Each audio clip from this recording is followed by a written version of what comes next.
London Underground staff across the capital are currently rising to one of the biggest challenges of their careers.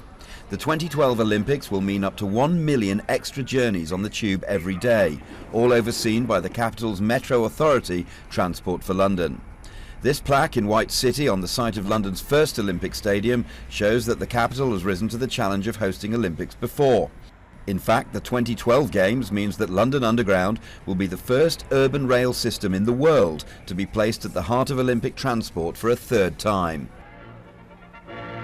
In 1948, Tube staff had far less time to prepare. They had just weeks to get ready when London stepped in to host the so-called austerity games at Wembley after Rome pulled out.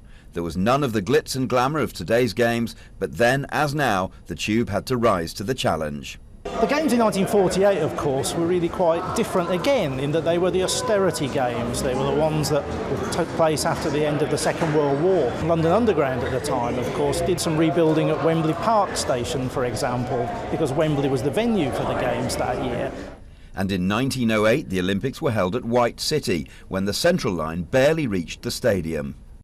But this year in 2012, of course, with the Jubilee and now the Olympic Games, it's a remarkable transformation in this city, and it's been a remarkable achievement to deliver that. And who knows, potentially looking forward in decades to come to hosting the fourth Olympic Games here in London.